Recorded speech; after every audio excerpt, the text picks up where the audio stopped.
Hello students.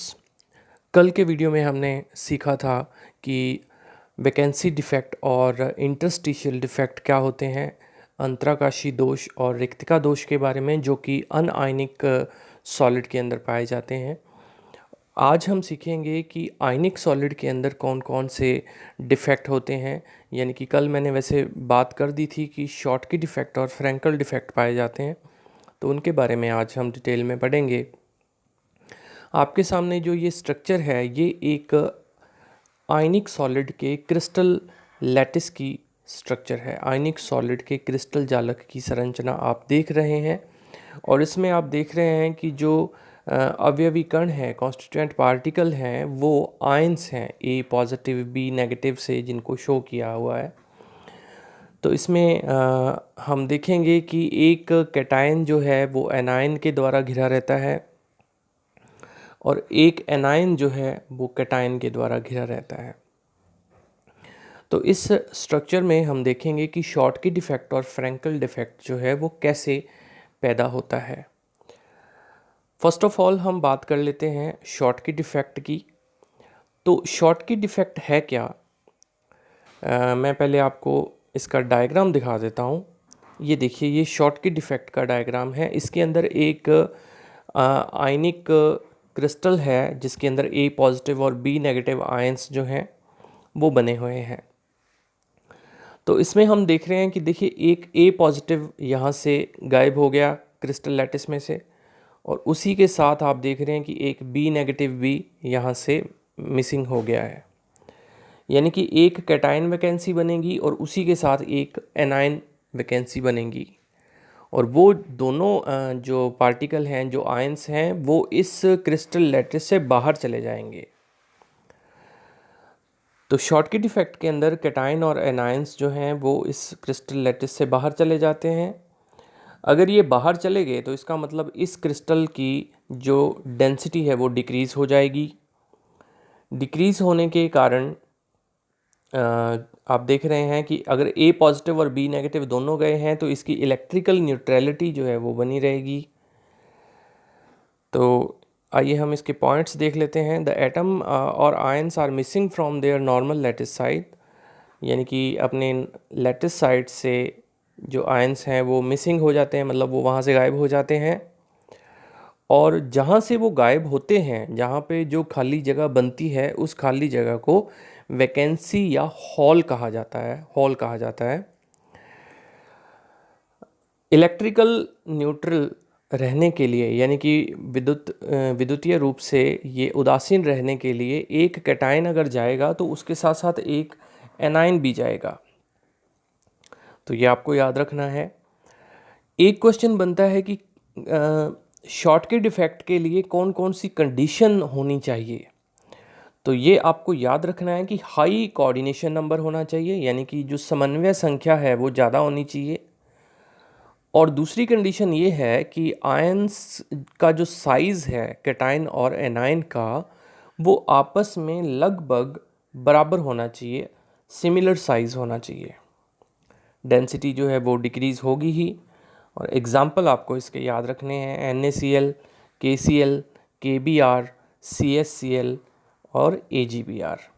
तो ये आपको शॉटकी डिफेक्ट के बारे में याद रखना है। इम्पॉर्टेंट चीज़ें, एक डायग्राम आपको याद रखना है, और दूसरा कंडीशंस याद रखनी है, और एग्जाम्पल याद रखने हैं। ये इसका डायग्राम आप देख रहे हैं, तो इसको आप अपनी नोटबुक में ज़रूर ड्रॉ कीजिएगा। फिर इसके बाद में हम नेक्स्ट बात करेंगे फ्रैंकल डिफेक्ट के बारे में।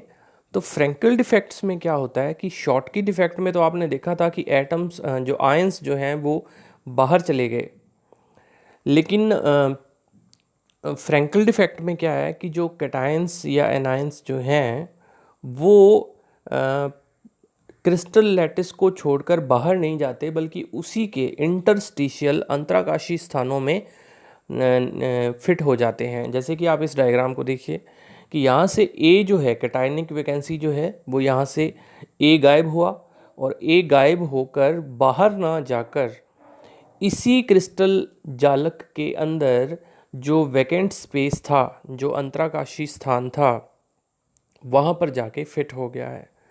तो इस तरीके से ये फ्रैंकल डिफेक्ट, यानी कि उसमें शॉटकी में और फ्रैंकल में ये फ़र्क होता है,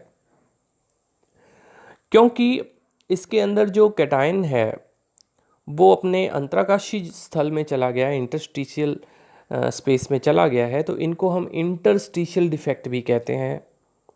अब इनके लिए कंडीशन क्या क्या है? कोऑर्डिनेशन नंबर जो है वो कम होना चाहिए, लो होना चाहिए, और एनायन और कैटायंस जो हैं उनके साइज़ में डिफरेंस ज़्यादा होना चाहिए, और एनायन जो है नॉर्मली क्या होंगे?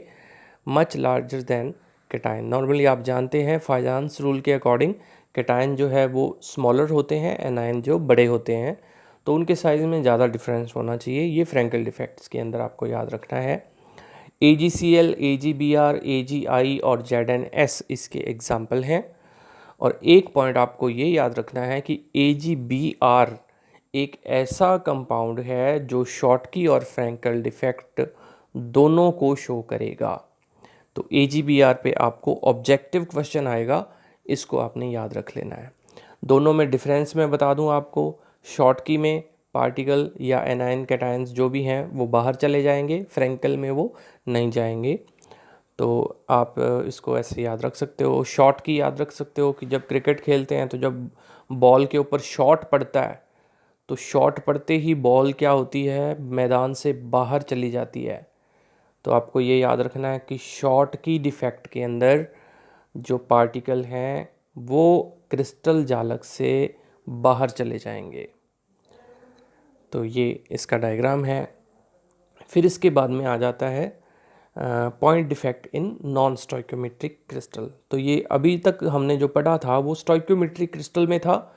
अब हम नॉन स्टोइकोमेट्रिक क्रिस्टल की बात करते हैं। नॉन स्टोइकोमेट्रिक कंपाउंड क्या होते हैं? तो जिनके अंदर कैटायन और एनायन का जो अनुपात है, जो रेशो है, वो उसके केमिकल फॉर्मूले के अकॉर्डिंग नहीं होता, उसको हम नॉन स्टोइकोमेट्रिक क्रिस्टल या कंपाउंड कहेंगे। जैसे FeO सबने सुना होगा, FeO उसमें एक Fe है और एक ऑक्सीजन है, लेकिन रियलिटी में अगर आप देखेंगे तो Fe जो है वो उसमें 0.93 से लेके 0.96 तक होता है और ऑक्सीजन का रेशो 1 होता है। तो इसमें अनुपात आप देख रहे हैं वो नहीं है जैसा कि होना चाहिए। तो इसलिए ऐसे कंपाउंड के अंदर जो डिफेक्ट जनरेट होंगे वो नॉन स्टोइकोमेट्रिक डिफेक्ट्स जो हैं वो होंगे। तो नॉन स्टोइकोमेट्रिक डिफेक्ट कितने प्रकार के होते हैं, ये थोड़ा बड़ा टॉपिक है, मैं आपको सिर्फ आज इसका इंट्रोडक्शन बता रहा हूँ। नॉन स्टोइकोमेट्रिक डिफेक्ट है, इसमें आप देखिए कि क्या करना है हमने, कि जैसे जो रेशो है, जैसे FeO की अगर हम बात करें तो उसमें 1:1 होना चाहिए, लेकिन 1:1 है नहीं, 0.93:1 है। तो हम क्या, अब आप सोचो कि उसमें रेशियो को अगर गड़बड़ करना है तो इसका मतलब या ये होना चाहिए कि या तो उसमें जो मेटल है, जो धातु है, उसको अपन बढ़ा देते हैं, यानी कि Fe को बढ़ा देते हैं तो वो 1 से ज़्यादा हो जाएगी, और या फिर क्या करते हैं कि जो मेटल है उसको कम कर देते हैं तो उसका अनुपात 1 से कम हो जाएगा, यानी कि 0.93 जैसे एग्जाम्पल हमने लिया था। तो नॉन स्टोइकोमेट्रिक डिफेक्ट जो हैं दो प्रकार के होते हैं। एक होते हैं मेटल एक्सेस डिफेक्ट, जिसके अंदर मेटल ज़्यादा हो जाती है। और मेटल ज़्यादा कैसे करनी है? फार्मूले के अंदर एनाइनिक वैकेंसी। एनाइनिक वैकेंसी का मतलब ये है कि उसमें से आप एनाइन को बाहर निकाल दो तो अपने आप ही मेटल ज़्यादा हो जाएगी। और या फिर क्या करो कि एक्स्ट्रा कैटायन डाल दो, यानी कि उसके अंदर कैटायन जो है वो ज़्यादा ऐड कर दो उसके अंदर, तो मेटल ज़्यादा हो जाएगी। हम ये मान के चल रहे हैं कि मेटल जो है वो कैटायन की तरह यूज़ कर रहे हैं इसमें, तो इसलिए आपको ये, तो मेटल एक्सेस डिफेक्ट जो हैं वो दो प्रकार के हो जाएंगे आगे। फिर इसी तरीके से मेटल डेफिशिएंसी, धातु न्यूनता दोष जो है वो भी दो प्रकार के हैं। मेटल एक्सेस डिफेक्ट को हम कहते हैं धातु अधिकता दोष, और मेटल डेफिशिएंसी डिफेक्ट को हम बोलेंगे धातु न्यूनता दोष। तो धातु की न्यूनता जो करनी है वो कैसे करेंगे? वो भी, उसके भी दो तरीके हैं।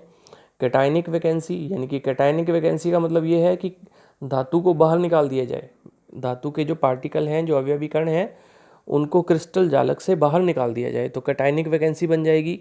और या फिर प्रेजेंस ऑफ एक्स्ट्रा एनाइन, या फिर किसी भी ऋणायन की जो है वो मात्रा को बढ़ा दिया जाए तो उससे मेटल डेफिशिएंसी डिफेक्ट जनरेट हो सकता है। तो इसको आप थोड़ा ध्यान से सीखेंगे। कल मैं आपको इसके बारे में डिटेल में बताऊंगा। Thank you.